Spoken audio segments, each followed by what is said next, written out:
Bahujan Samaj party के राष्ट्रीय coordinator Akash Anand आज वाराणसी में जनसभा संबोधित किए। वाराणसी और बीजापुर के मंडल के कार्यकर्ताओं को संबोधित करते हुए जोश भरे।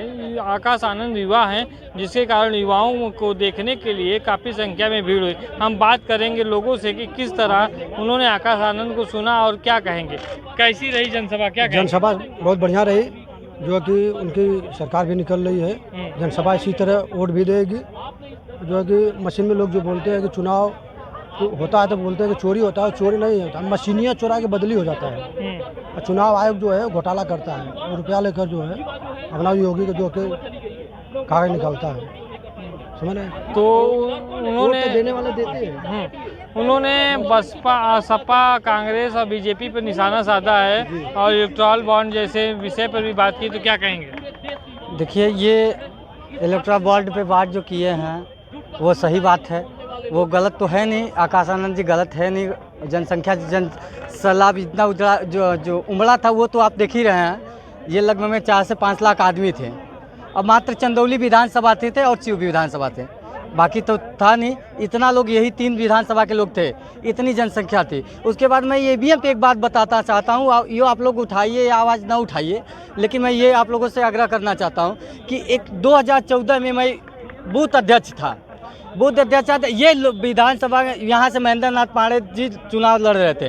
वो लोग बसपा के वोटिंग पे, मतलब बटन पे ये लोग फेविक्विक लगा दिए थे। फेविक्विक लगा के बटन दबा दिए थे। ये बटन कंटिन्यू दबी थी। मैं आप शिकायत नहीं की इसका पूरे मामले? मैंने किया था, एसडीएम से किया था, दरोगा जी से किया था, ये वहाँ की जो पीठासीन अधिकारी से किया था। हमने 46 वोट, जो 10:30 बजे तक 46 वोट पड़ा था बसपा को, जिसमें कि 46 वोट में हमारे 13 वोट पड़ा था बसपा को। मैं ये आवाज़ उठाया और वो मशीन खुलवाया। मैं अपने हाथ से, मैं एसडीएम साहब मुझे माफ़ी मांगे और ये ईवीएम खुलवाए और वहाँ से फेविक्विक पत्ती से काट के, ब्लेड से काट के वो ईवीएम को बटन उभरवाए। उसके बाद मैंने 46 वोट अपने हाथों से मारा। मैं यही अपनी जनता से, बसपा के कार्यकर्ताओं से, ये बूथ अध्यक्षों से कहना चाहता हूँ कि ये अपने बटन को हमेशा ध्यान रखें, ये चेक करते रहे कि वो लोग फेविक्विक ना लगाएं। सपा और बसपा एक, वो बस भाजपा और सपा एक ही है, कांग्रेस एक ही है। 70 साल राज की है कांग्रेस, और भाजपा लगभग में 15 साल से राज कर रही है। और सरकार देख ही रहे हैं आप लोग क्या किया। ओबीसी और बैकवर्ड एससी के खिलाफ कोई अच्छा कार्य नहीं हुआ है। मैं यही कह रहा हूँ, जिस बात बनने जा रही है बसपा बहुत पूर्ण बहुमत से बनेंगी और कोई हराने वाला नहीं। सरकार बीजेपी कर रही है, हम 70 सालों में इतना विकास किए कि 10 सालों में इतना विकास किए हैं कि 70 सालों में नहीं हो पाया है। तो आप लोग क्यों लगता है कि सरकार काम नहीं कर रही है? हैप्पीनेस का रिपोर्ट अभी देखे हैं, 144वें स्थान है। 100 देश, मतलब 144 देश हैं, उसमें 126 स्थान पे आई है। जब सरकार अच्छी काम कर रही थी 144 से 126 का आई, पहले पे आनी चाहिए। भुखमरी के स्थान पे किस स्थान पे है? 126 देशों में 111वें स्थान पे। कौन सी विकास की बात कर रहे हैं? ये तो होनी चाहिए ना, कौन सी विकास की बात तो कर रहे हैं? हम अनाज फ्री में दे रहे हैं 80 करोड़ लोगों को। 80 करोड़ लोगों को अनाज दे रहे हैं कि गरीबी रेखा के नीचे वो दायरा दे रहे हैं, डाटा दे रहे हैं। पहले जो चीज़ें चलती थी, पहले 80 करोड़ कोई भी सरकार दावा नहीं करती थी। अब तो ये दावा कर रहे हैं कि 80 करोड़ दे दिए हैं। गरीबी, ये बोलते हैं ना कि गरीबी हटा, मतलब गरीबी हटाओ, यही ना बोलते हैं। लेकिन 80 करोड़ तुम दे रहे हो राशन, तो गरीबी कहाँ से हटा? बीपीएल सूची के नीचे है ना सर, कहाँ गरीबी हटा? तो क्या लगता है सरकार इस बार बीजेपी का क्या सर? इस बार बीजेपी जो कह रही है 400 पार 400 हार है उसकी। इस बार बीजेपी वही पेटी लेकर आई थी गुजरात से, वही लेकर वापस जाएगी। तो क्या कहेंगे चाचा, अब इस बार कैसा होगा? सरकार क्या देखकर वोट करेंगे? जनता में तो बहुत रोष है, लेकिन कि उनकी गुंडाई और बेईमानी के बल पर वो कुछ भी कर सकते हैं। जब सुप्रीम कोर्ट सीजीआई का कहना नहीं मान रहे हैं, चुनाव आयुक्त तो वो अपने मन से चुन ले रहे हैं। गुजरात में अभी हुआ, वहाँ निर्विरोध आदमी चुन लिया जा रहा है। ज़बरदस्ती सबसे पैसे के बल पर क्या कैसे किन परिस्थितियों में कैसे वहाँ पर निर्विरोध हो गए। आप हर जगह कहीं भी देखिए, प्रधानमंत्री हमारे विदेश घूम रहे हैं, लेकिन कि यहाँ पर देश में जो घटनाएं हो रही कहीं नहीं गए। किसानों के बीच नहीं गए। हमारी बहनें जो वास्तव में खेल में थी, उनके साथ क्या क्या हुआ वहाँ नहीं गए। हमारे ये अरुणाचल प्रदेश में हुआ, वहाँ भी नहीं गए। गए कहाँ? ये केवल विदेश गए और जो भी बोलते हैं ये कभी सच नहीं बोलते।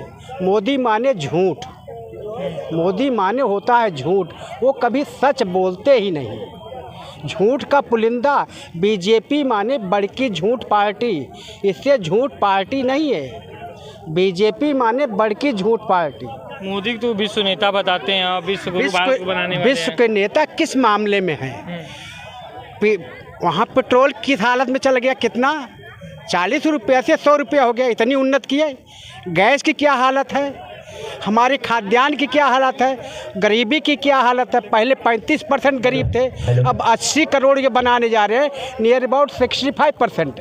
एक 65% लोगों को अभी और गरीब बनाएंगे। 80 करोड़ लोगों को ये मुफ्त आजन देंगे, इसका मतलब हुआ कि वो गरीब होंगे तब तो लेंगे। अभी 80 करोड़ लोगों को ये गरीब बनाएंगे। कांग्रेस का कहना है कि अगर ये सरकार जीत जाती है तो संविधान भी बदल डालेगी, तो क्या लगता है ये आरोप सही है?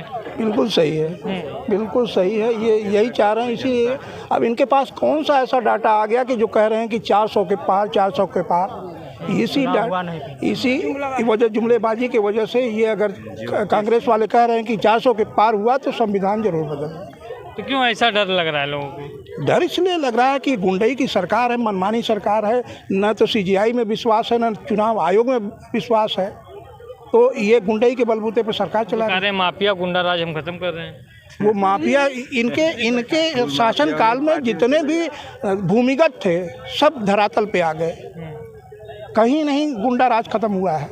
यहाँ महिलाओं का जितना शोषण हुआ है, गरीबों के साथ जो उत्पीड़न हुआ है, इनके शासनकाल में सबसे ज़्यादा हुआ है। बनारस के रहने वाले आप हैं? बनारस के हम काशी हिंदू विश्वविद्यालय के बगल में एक सामने घाट जगह है। अच्छा।